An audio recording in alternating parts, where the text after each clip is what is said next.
par les fonctions officielles ou l'enseignement officiel ou des postes beaucoup mieux rémunérés. Parce qu'il faut le dire, bon, la rémunération nous permettait de vivre, mais enfin, les missionnaires n'ont jamais été dans ces pays pour gagner de l'argent, hein, ça c'est sûr. Hein. On applaudissait le soir à la télé toutes les infirmières qui se donnaient corps et âme dans les hôpitaux sans compter de leur temps, et aux médecins, le corps enseignant de façon générale, excuse-moi, elles avaient la vocation. Hein. J'ai fait ce qu'on a appelé parfois, et qui est resté le premier manuel de fonctionnement du campus adventiste du Salève. Tout était laissé un peu à l'idée du directeur en place. Mais je pensais que ce n'était pas une bonne chose.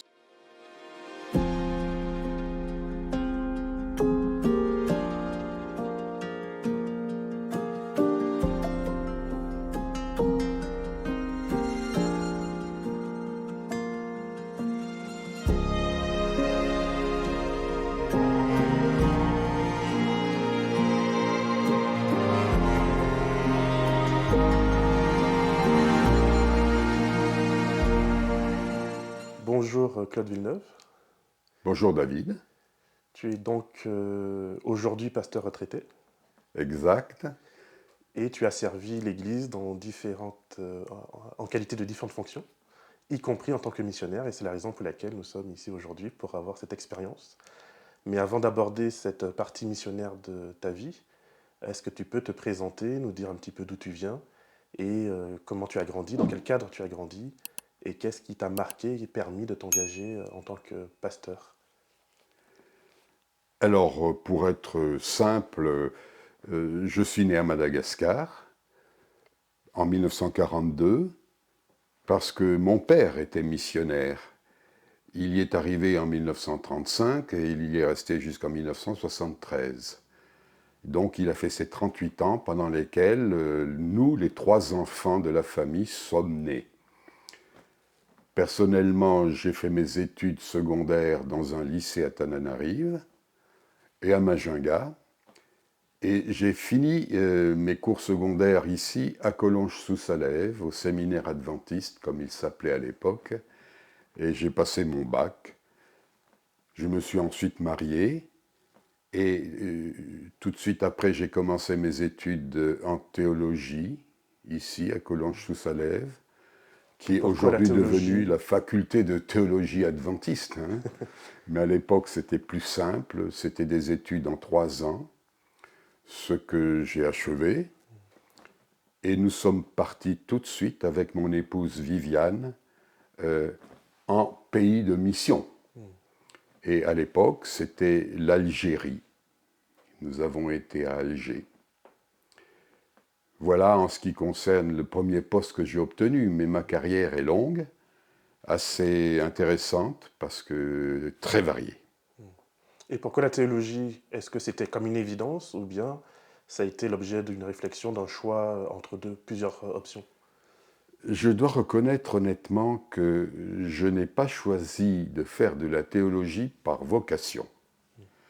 Ce n'est pas ce qui m'attirait le plus. Par contre, à l'époque, on est dans les années 1960 hein, ici, si tu voulais retourner en pays de mission, le passage par la théologie à Collonges était la porte obligatoire. Donc je l'ai fait correctement, honnêtement, sans avoir particulièrement brillé dans mes études de théologie, et je suis effectivement parti ensuite en pays dit de mission, comme on l'exprimait à l'époque. Ok. Et donc raconte-nous justement cette première année en mission. Oui, je ne veux pas être très long pour la première année, parce qu'il y a beaucoup d'autres choses plus intéressantes. Nous n'avons fait qu'une année en Algérie. Nous avons été appelés, nous et 3 autres de mes collègues de la même classe sortante, pour aider Paul Bernard à enseigner dans le cours secondaire qu'il avait ouvert à Alger. C'était, je le rappelle, après l'époque mouvementée de la guerre d'Algérie. Et le travail des missions chrétiennes à ce moment-là n'était pas particulièrement la bienvenue en Algérie à cause de la politique et des choix qui avaient été faits.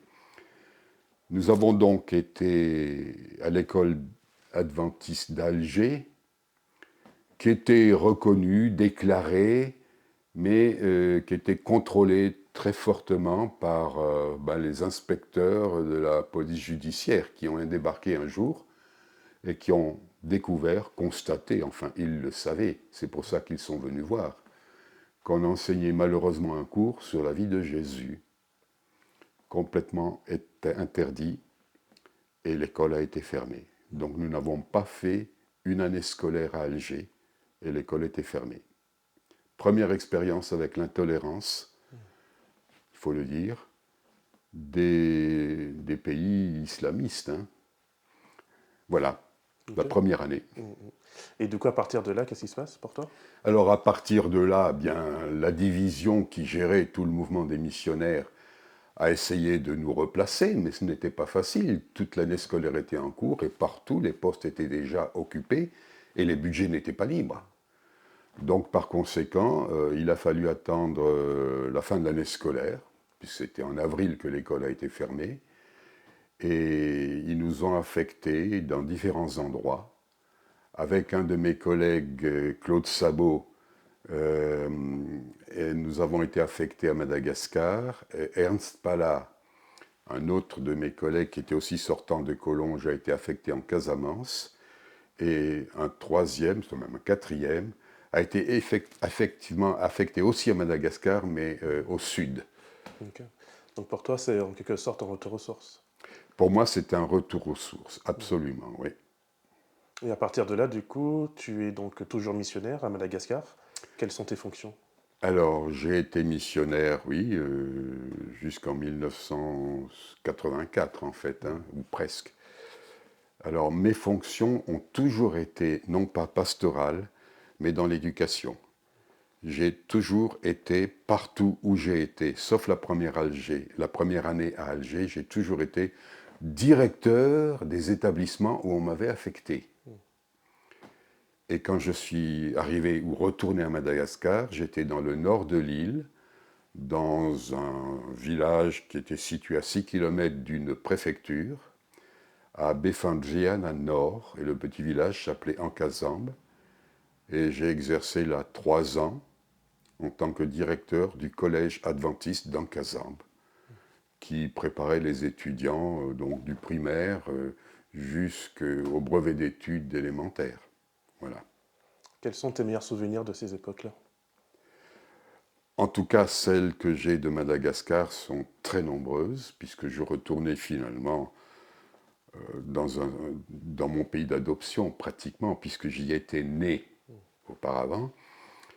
Et je garde beaucoup de souvenirs. Ça a été les meilleures 3 années de ma carrière, je dois le dire. Pour la raison simple, c'est que les Malgaches sont des gens très sympathiques, très, très engagés, convertis, lorsqu'ils le sont, lorsqu'ils acceptent d'entrer dans l'œuvre. Ils ont beaucoup de motivation. Le corps enseignant qui a été celui que j'ai dirigé était extrêmement consacré, dévoué. Il n'y avait pas besoin de leur faire la morale, ni de leur demander de faire des heures supplémentaires pour préparer les élèves aux examens du brevet. Ils le faisaient spontanément d'eux-mêmes. Évidemment, à l'époque, les conditions académiques étaient très différentes. Nous étions avec l'équipe où nous étions là, Claude Sabot, Farida, son épouse, la mienne, Viviane et moi-même, nous étions les plus diplômés, bien que sur le plan strictement universitaire, nous n'avions à l'époque que le baccalauréat. Nous étions de loin les mieux préparés, si je puis dire, mais nous étions dans les années 60, il ne faut pas l'oublier. Les autres professeurs n'avaient que le brevet élémentaire, c'est-à-dire qu'ils devaient enseigner des classes qui étaient à leur propre niveau d'études. Et ils le faisaient vraiment courageux. Et nous avions de très bons résultats aux examens. Voilà. Donc, souvenir merveilleux de personnes agréables, engagées, et qui étaient plus que des collaborateurs, c'était des missionnaires locaux. Voilà. Okay. Et à partir de là, du coup? Oh là là, mais alors tu me fais raconter ma vie. Hein. Bon, Lorsque j'ai terminé mon séjour à Madagascar, nous avions pris goût à l'enseignement et à Donc la c'était une direction. mission de 4 ans, une année en Algérie et 3 années à Madagascar. Oui, mon année d'Algérie a été prolongée par 3 autres années pour terminer le terme. Bon, après cela, nous avions envie, avec Viviane, de poursuivre notre formation sur le plan strictement académique. Un bac, bon, c'était pas quand même le bout du monde. J'avais bien sûr mon diplôme de théologie de Collonges, les 3 années de l'époque, mais c'était pas le niveau d'un master, mais considéré comme le niveau d'un Bachelor of Art. Hein. Bien. Bien, nous avions formulé l'idée de partir, de continuer nos études. Et nous voulions aller aux États-Unis, mais bon, les États-Unis, c'était un peu le Pérou à l'époque. Et nous n'avions pas de fonds, mais enfin, nous cherchions des solutions.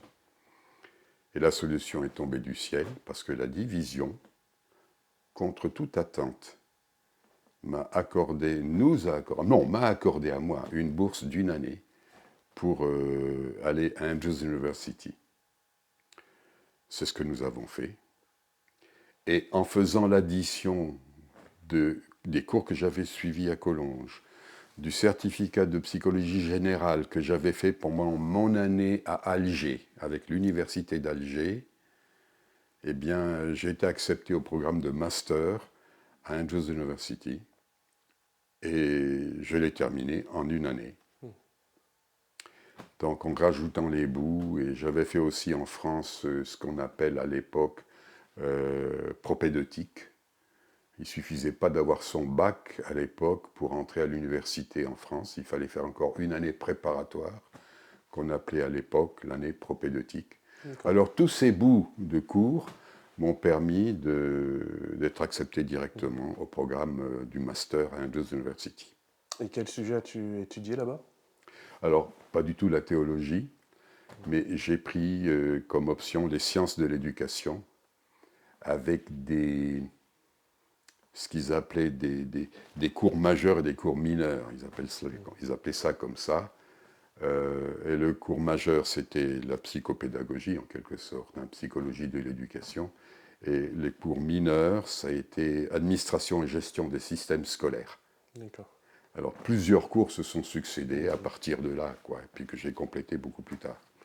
Donc pour toi, c'est toujours dans l'optique de continuer à servir en tant que missionnaire au niveau de l'éducation adventiste? Absolument, oui, oui. Je voulais retourner en Afrique parce que c'était finalement mon enfance. Hein. J'y avais grandi et je ne peux pas dire que je retournais dans mon pays en quelque sorte, mais c'était quand même un pays d'adoption, oui, beaucoup. Oui. L'Afrique, les grands espoirs, la vie du missionnaire, je l'avais eu dans le sang avec ce que mes parents avaient vécu. Okay. Et durant toutes ces années, est-ce que tu as eu des moments de découragement, des moments compliqués, des moments de doute? Des moments de découragement, pas beaucoup. De difficultés, certainement, qui étaient des difficultés d'ordre plutôt matériel. Hein. À Madagascar, il y avait des conditions pas très faciles pour moi et pour mes collègues aussi. Nous étions, comme on disait à l'époque, en brousse, avec des conditions de vie pas toujours très simples par rapport au ravitaillement. Les fruits, les légumes, il n'y en avait pas des masses. Des produits locaux, des matières premières, il y en avait beaucoup. Mais bon, les routes étaient coupées pendant la saison des pluies. Nous étions isolés. Même l'avion n'arrivait plus. Bref, voilà. Mais tout cela n'était pas un souci majeur en quelque sorte. Hein.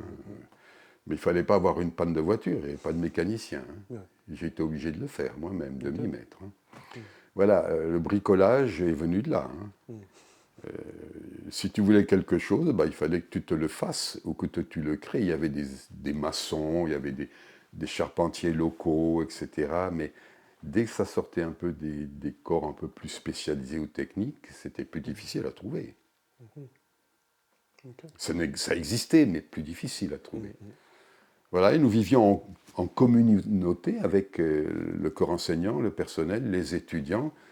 Encore une fois, ce souvenir pour moi a été, et pour ma femme aussi, elle dirait la même chose, très fort et très motivant. Parce qu'on avait l'impression d'être là et de servir à quelque chose.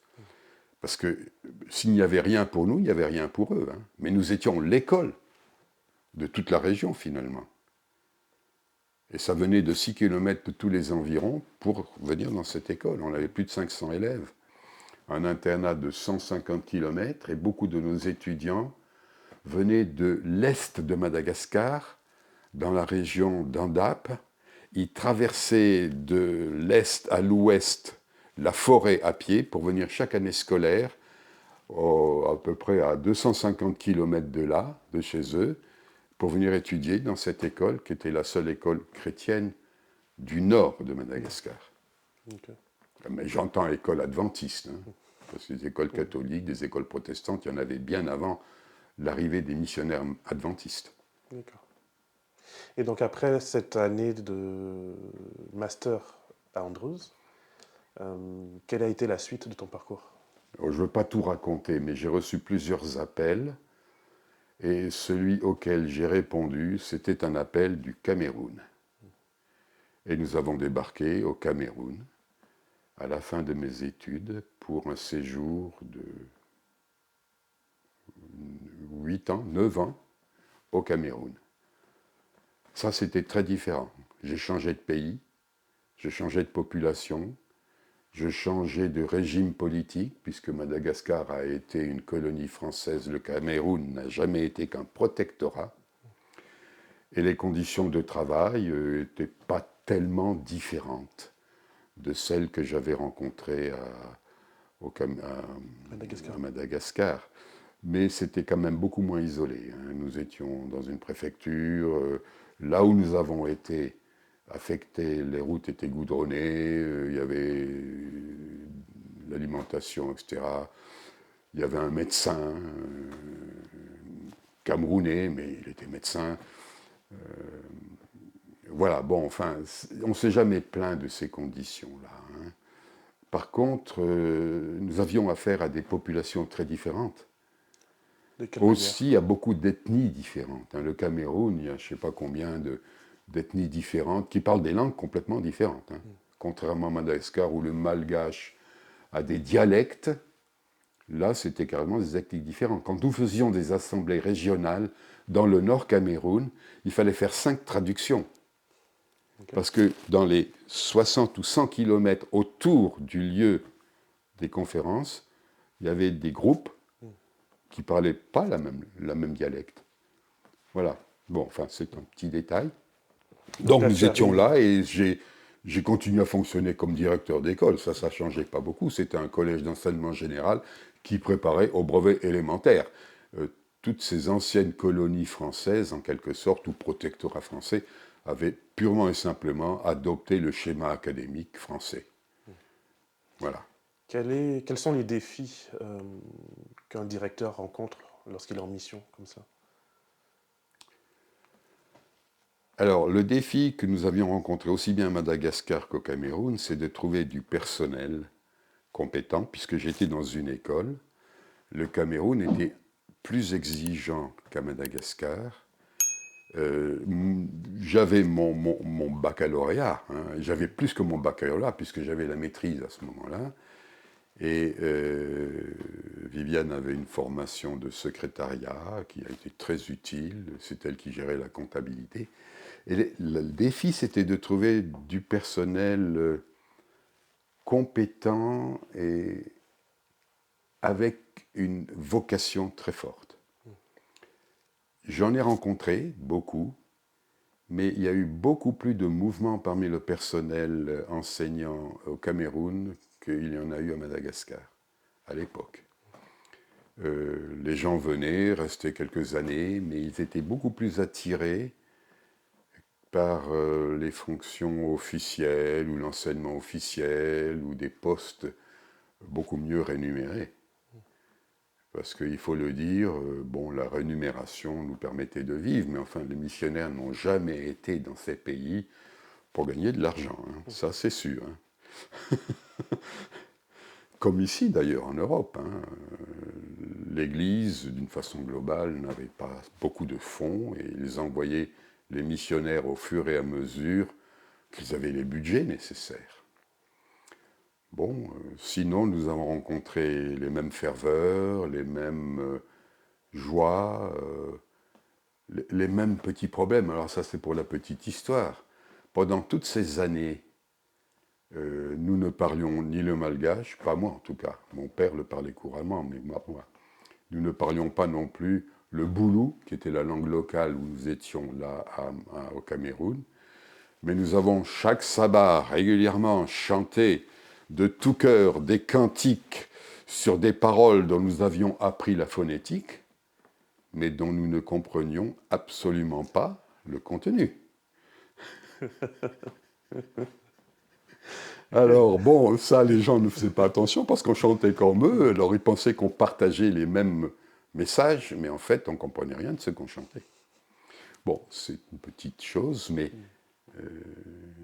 voilà, nous l'avons vécu. Voilà, c'est une anecdote. Mais tous les missionnaires étaient dans le même cas. Voilà, bon, mais maintenant ta question est très vaste, hein. Nous n'avons pas été qu'au Cameroun, à Sangmelima. Nous avons été aussi transférés, au bout de 3 ans, il faut croire que c'était une date clé pour moi. Nous avons été transférés à la capitale, à Yaoundé, où j'ai changé de fonction. Et là, on m'a demandé d'être le secrétaire à l'éducation de l'Union de l'Afrique centrale de l'Ouest. En fait, nous n'avions d'école qu'au Cameroun et pas dans les autres pays de l'Union. Il n'y avait pas d'école au Tchad, pas d'école en Centrafrique, ni au Gabon. En fait, tout ça faisait partie de l'Union. Mais nous avions quand même plus de 47 écoles primaires, 5 collèges, un lycée et une université au Cameroun. D'accord. Et le gouvernement camerounais n'était pas très regardant sur le problème de la laïcité, puisqu'il finançait une bonne partie du salaire des professeurs et des maîtres de l'enseignement. Et il fallait absolument gérer tout cela parce que le gouvernement demandait des comptes. Et le secrétaire à l'éducation a même été, de mon temps, après quand je suis arrivé à Yaoundé, a nommé des secrétaires à l'éducation qui étaient en quelque sorte ratifiés par un arrêté ministériel et dont la fonction paraissait au journal officiel de la République camerounaise et était en même temps aussi encadrée par des décrets d'application, hein. Donc on ne pouvait pas faire n'importe quoi, la fonction était bien cadrée. Et lorsque je circulais au nom de l'Église adventiste dans nos écoles adventistes, il fallait que je sois conscient que je représentais plus qu'une mission. Je représentais aussi, à travers le décret, finalement, la responsabilité dont m'avait chargé le ministère de l'Éducation nationale. Voilà. Bon, c'est pas désagréable, ça m'ouvrait beaucoup de portes d'ailleurs, parce que personne ne pouvait contester ma présence, ni la mettre en doute, puisque c'était une fonction décidée par un arrêté. Voilà, donc ça c'est une situation, une condition plus légale qu'une expérience personnelle. Mais c'était une période où on a beaucoup travaillé, et là aussi, au Cameroun comme à Madagascar, on nous demandait beaucoup dans ce développement auquel on était appelé de participer. J'ai fait beaucoup de construction, j'ai fait beaucoup d'inauguration. Dès qu'on avait les fonds, ben, il fallait construire pour développer des écoles, des églises, des dispensaires, ce qu'il n'y avait pas beaucoup de montants à Madagascar. C'est venu beaucoup plus tard par la suite. Mais au Cameroun, ils étaient beaucoup branchés sur les dispensaires. Il y avait généralement l'école, l'église, le dispensaire. C'était l'unité missionnaire. Et il y avait des infirmiers, des infirmières. Là aussi, il fallait les trouver.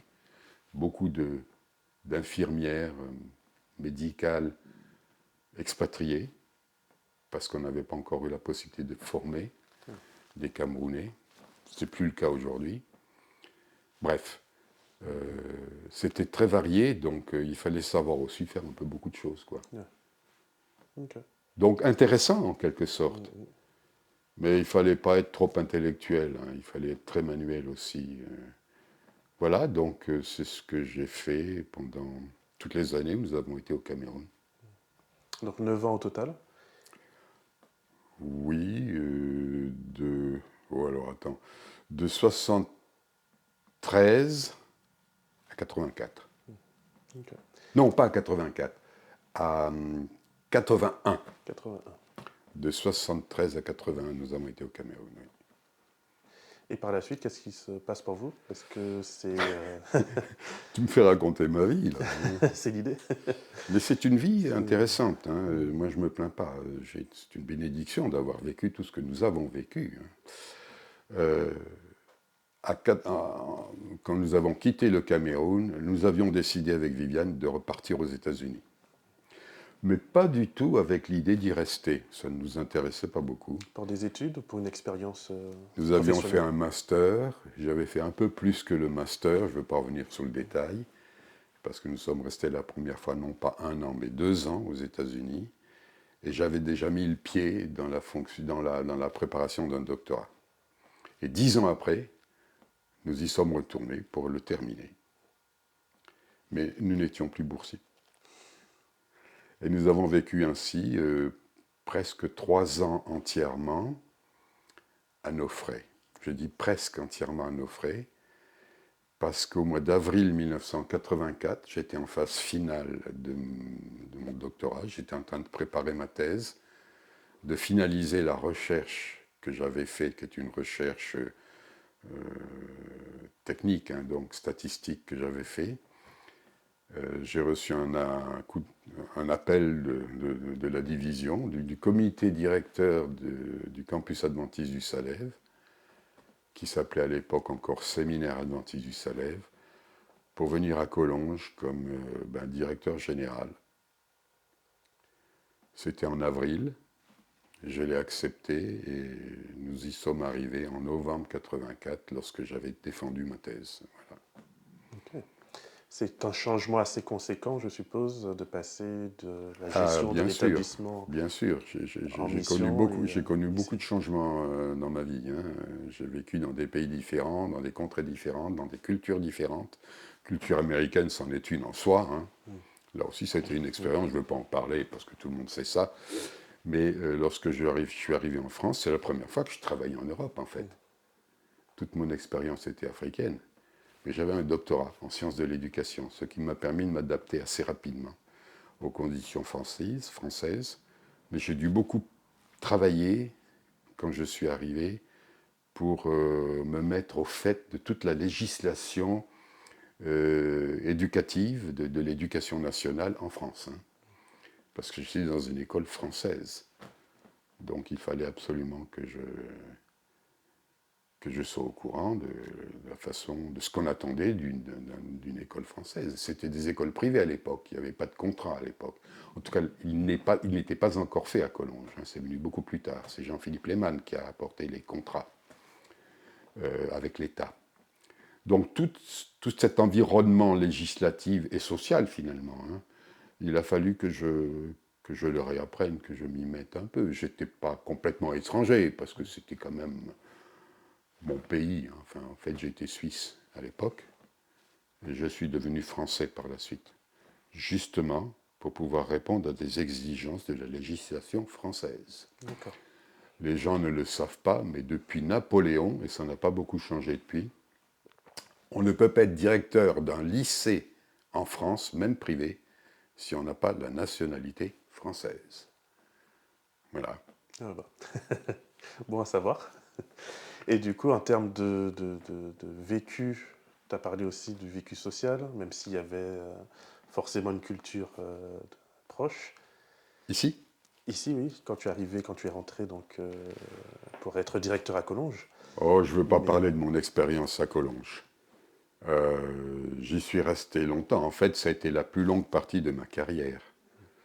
Mais je suis arrivé en novembre 84 et en 1992, j'en ai eu assez de faire plus de l'administration, de la gestion, des conseils de discipline parfois, que de l'enseignement. Il y avait déjà en place des directeurs de département qui géraient les facultés différentes qui existaient. J'ai par contre beaucoup travaillé pour structurer ce système. J'ai fait ce qu'on a appelé parfois, et qui est resté le premier manuel de fonctionnement du campus adventiste du Salève. Tout était laissé un peu à l'idée du directeur en place. Mais je pensais que ce n'était pas une bonne chose, qu'il fallait absolument codifier un petit peu le fonctionnement de ces différents départements, ce qu'on attendait des uns et des autres ici, ce qu'on appelait les cahiers de charges, si on peut dire, et puis en même temps la structure de fonctionnement de ce campus. Avant, c'était le comité directeur, mais j'ai même mis en place des descriptifs du fonctionnement et des responsabilités d'un comité directeur. Avant, il n'y avait rien d'écrit. C'était tout par transmission et tradition orale. Il y avait des textes qui étaient votés, les règles du comité directeur, etc. Mais je pensais qu'il était important de faire un peu comme les écoles que j'avais connues. Aux États-Unis, il y avait un manuel d'administration qui était épais de 542 pages. Je l'ai fait venir, je me suis inspiré de celui de Newbold, qui l'avait déjà, et de celui de Pacific Union College aux États-Unis, qui était une autre école beaucoup plus modeste qu'Andrews. Et en lisant, après avoir lu ces trois manuels, j'en ai créé un beaucoup plus modeste, mais bien adapté au fonctionnement de l'époque de cette institution de Collonges-sur-Salève. Voilà, ça je pense que c'est ma contribution principale à Collonges. Sinon, je gérais le campus comme tous les directeurs l'ont géré, mais pas sous... Comment dirais-je ça? Il faut que je fasse très attention ici. Disons que ça fonctionnait beaucoup, ici et ailleurs d'ailleurs, sous un mode patriarcal. Il y avait le patriarche au début, qui était aussi un théologien, moi je ne l'étais pas, et qui gérait un peu sur sa parole. Mais je pense qu'il était nécessaire de le faire fonctionner sous des responsabilités beaucoup plus partagées et beaucoup mieux définies. D'où l'idée d'avoir créé ce petit manuel, qui existe toujours d'ailleurs, je ne sais pas s'il l'emploie encore. Bon voilà. Sinon, je ne veux pas raconter la gestion de Collonges, ça, tous les étudiants qui y sont passés ont constaté que cette institution a elle-même beaucoup évolué, elle a changé, elle n'est plus du tout aujourd'hui, en 2024, ce qu'elle était en 84 quand je suis arrivé. Ça, c'est certain. Elle est dans un milieu social, légal, politique qui évolue. Elle s'est adaptée et puis je pense qu'elle fonctionne très bien aujourd'hui. Voilà. Quelles sont pour toi les valeurs que tu as développées durant ta période missionnaire qui t'ont aidé après en métropole? Ce sont des expériences qui ont confirmé les valeurs que mes parents m'ont transmises. Et c'est difficile de résumer ces valeurs parce que tu ouvres un chapitre, tout le monde a beaucoup de valeurs, beaucoup de choses. Mais je peux dire que c'est des valeurs qui se sont développées quand j'étais étudiant moi-même ici à Collonges et qui se sont confirmées par la suite. Je pense qu'on ne peut pas travailler dans l'Église adventiste sans appliquer simplement l'Évangile. Et tu connais ces textes de l'Apocalypse, à tout peuple, à toute langue, à tout... Alors ça, j'en ai eu, les peuples, les nations, les langues, j'ai connu.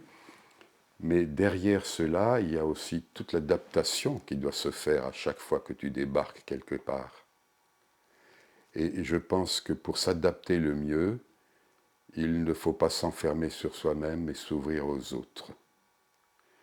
Et je pense qu'on s'enrichit énormément à cela.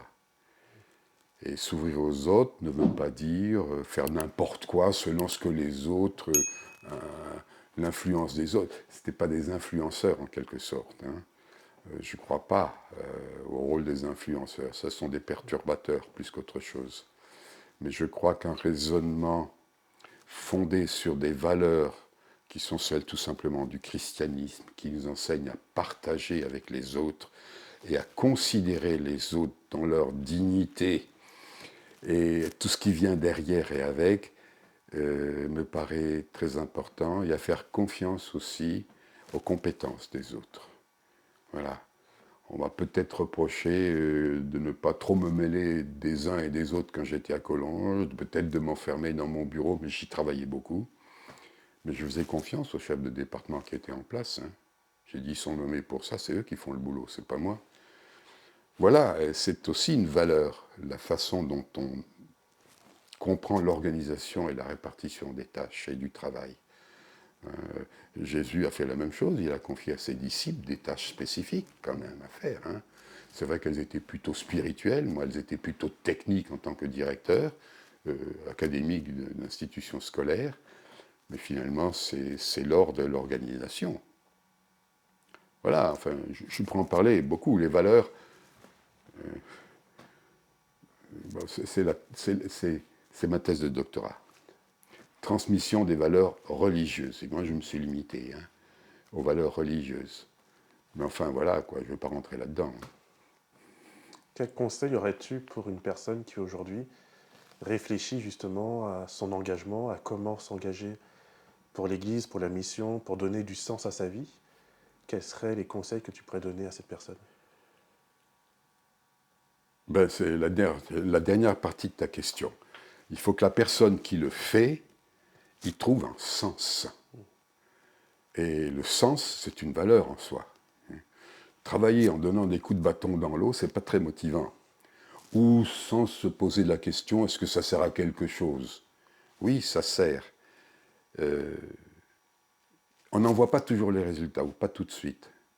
C'est un avantage qu'on a eu quand on était en mission. On voyait les résultats immédiats. On était à pied d'œuvre et les résultats étaient là.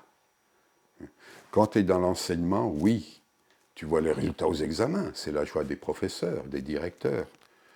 Quand tu es dans l'évangélisation, tu as des baptêmes. C'est la joie du pasteur, je suppose, du moins. Il faut que ça soit une joie pour lui. Il ne faut surtout pas considérer cela comme une fonction. Parce que je n'ai jamais été considéré comme étant en fonction, mais comme donnant suite à une vocation. Si tu n'as pas la vocation, fais autre chose. Hein. Ne t'engage pas dans l'église adventiste. Et la vocation, ça vient comment? Ça, c'est une autre question, c'est un autre débat. On ne va pas en parler maintenant parce qu'on peut en parler des heures et peut-être tu es mieux placé que moi pour en parler, je ne sais pas. Tu peux donner quelques éléments si tu le souhaites. Eh bien, la vocation repose sur une conviction, d'abord. Ensuite, la vocation repose sur un engagement. Tu ne peux pas dire que tu as la vocation si tu ne fais rien. Hein. Les exemples qu'on a eu récemment avec l'histoire du Covid, quand on applaudissait le soir à la télé toutes les infirmières qui se donnaient corps et âme dans les hôpitaux sans compter de leur temps, et aux médecins, le corps enseignant d'une façon générale, excuse-moi, elles avaient la vocation. Hein. Et les médecins avaient la vocation. Toute la population les applaudissait. Bon, nous, on ne travaille pas dans l'Église pour être applaudis, pour être approuvé, certainement. Hein. Mais il faut être convaincu de ce que l'on fait. L'engagement nécessite aussi des compétences. Ce n'est pas simplement spontanément « Ah, le Seigneur m'a appelé à faire ceci, faire cela ». Ça, j'y crois pas trop. Voilà, je ne crois pas aux miracles médicaux accomplis par l'Évangile. On voit parfois des reportages sur certaines personnes. J'ai eu un temps, ça passait à la télé, des médecins qui, parce qu'ils étaient missionnaires, opéraient à vif des gens, les guérissaient. Je ne veux pas revenir là-dessus, mais il faut rechercher dans l'histoire cela. Hein. Je ne crois absolument pas à ce genre de choses. Hein. Il faut des compétences qui aillent avec ta vocation. Ça, c'est très important. Donc, si tu veux t'engager dans l'Église, je conseillerais aux gens, formez-vous le mieux possible et le plus possible. Parce que nous avons besoin de ces compétences au sein de l'Église adventiste. Le monde change, les connaissances changent, il faut être au courant, être capable de négocier ces connaissances avec l'annonce de l'Évangile Et aujourd'hui, le conflit entre science et foi existe. Hein. Il faut être capable d'y répondre le mieux possible. Voilà. Au niveau de l'Église mondiale, il y a un glissement progressif, puisque les pays dits occidentaux sont de moins en moins christianisés, et donc sont considérés de plus en plus comme étant des territoires de mission. Euh, Quel conseil aurais-tu pour les pasteurs, pour les personnes qui ont à cœur justement d'amener l'évangile auprès de personnes dites postmodernes, basées sur ton expérience? Quel conseil aurais-tu à donner? Alors, le mot que tu emploies, pays de mission, c'est certainement vrai, au sens peut-être étymologique du terme, mais pas au sens contextuel du terme. Le contexte actuel ne ressemble en rien au contexte missionnaire d'antan, de l'époque. Le contexte missionnaire aujourd'hui nécessite des personnes qui, comme je l'ai dit il y a un petit moment, soient en mesure de répondre aux questions psychosociales, intellectuelles qui se posent à notre société moderne et postmoderne. Et nous sommes confrontés aujourd'hui aux connaissances de la science. L'astronomie, la science médicale, les connaissances d'une façon très générale dans tous les points de vue sont autant d'enjeux auxquels il faut répondre pour faire comprendre aux jeunes qui naissent dans ce contexte qu'il y a peut-être aussi des aspects différents de la vie, de la connaissance, qui ne sont pas simplement, qui ne relèvent pas peut-être essentiellement de l'épistémologie, si tu veux, hein, mais qui relèvent aussi de dimensions qui vont au-delà. Et je parle ici de phénomènes de la transcendance. Alors c'est un chapitre immense, ça, qu'on ouvre ici, qui devrait intéresser tous les théologiens aujourd'hui. Comment concevoir ou concilier le message de l'Évangile qui est issu d'une transcendance qui nous échappe totalement et qui est pourtant très concret. Le sacrifice du Christ est quelque chose d'un peu plus concret, mais il faut le remettre dans un contexte qui relève d'un récit qui aujourd'hui, pour le chrétien, est fantastique, extraordinaire, nous échappe.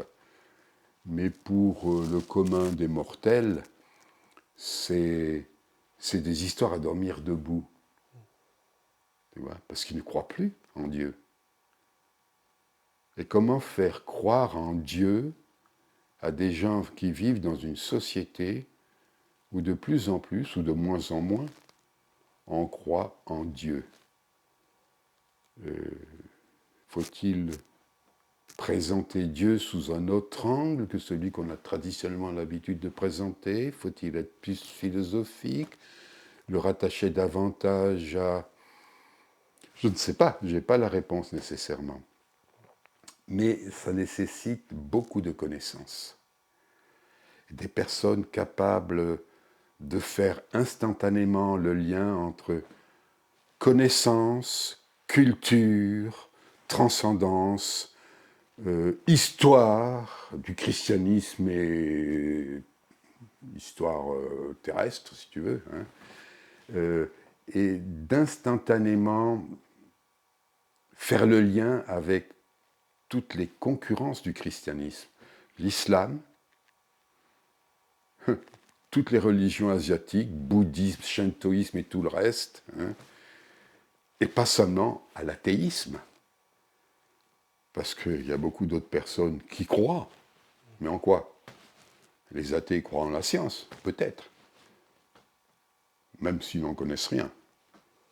Voilà, c'est un défi qui a considérablement compliqué la situation. D'où la nécessité d'une formation beaucoup plus avancée et beaucoup plus multiple. Pas uniquement de la théologie. Sortez de la théologie, vous les théologiens. Faites autre chose. On en a besoin aujourd'hui. Voilà, c'est ce que je peux te dire. Je ne sais pas si j'ai répondu à ta question. C'est la façon dont personnellement je vois les choses. Et il est peut-être important, mais là je ne vais pas rentrer dans ce terrain parce que c'est un terrain un peu difficile et je ne suis peut-être pas spécialisé là-dedans ni compétent pour en parler raisonnablement, mais je pense qu'il faut qu'on adapte un peu la façon dont on a jusqu'ici traditionnellement envisagé et surtout enseigné ce que nous avions compris de notre théologie adventiste. Et là, on touche à des domaines qui sont peut-être même théologiques, peut-être très spécialisés. Il faut avoir le courage de revoir ces choses et puis de voir si c'est cohérent et si ça tient la route. Sans dévier de ce qu'on appelle l'évangile, finalement. La bonne nouvelle. Mais qu'est-ce qu'on met dedans? Quelle conception théologique y rattache-t-on? Est-ce essentiel au salut de l'humanité? Tu vois, je pose des questions très générales. Hein. Je ne prétends pas y répondre. Je ne suis pas théologien. Je suis que ce que je suis, ce que j'ai fait. Je ne vais pas au-delà. Hein. Et puis je suis surtout à la retraite maintenant. Donc c'est peut-être plus tout à fait le moment de m'y mettre. Mais enfin, ça m'intéresse. Voilà, David, ce que j'ai à te dire. Mais dis donc, tu m'as interrogé très longuement. Maintenant, hein. Je ne Une voudrais pas dernière non plus. question, tout de même. Dis-moi. Est-ce que tu aurais, voilà, une question très libre, qu'est-ce que tu aimerais dire aux auditeurs qui nous écoutent? Si tu avais un message à laisser. Alors, je parle d'un point de vue de fils de missionnaire, chrétien, adventiste en plus. Parce qu'il n'y a pas que les adventistes. Hein. Ça, en mission, on les a beaucoup rencontrés, les autres. Et collaborés, d'ailleurs. Ce que je voudrais leur dire, c'est que la vie chrétienne, adventiste, vaut la peine d'être vécue, même si on est au XXIe siècle, et qu'elle est passionnante. Super. Merci beaucoup, Claude Villeneuve, pour Merci à toi, David. cet échange, pour ce témoignage. Et j'espère que les auditeurs auront été richement bénis par cet échange. Je l'espère, c'était peut-être pas mon but, parce que je n'ai pas de but, mais c'est ce que je souhaite pour eux, leur souhaite. Merci.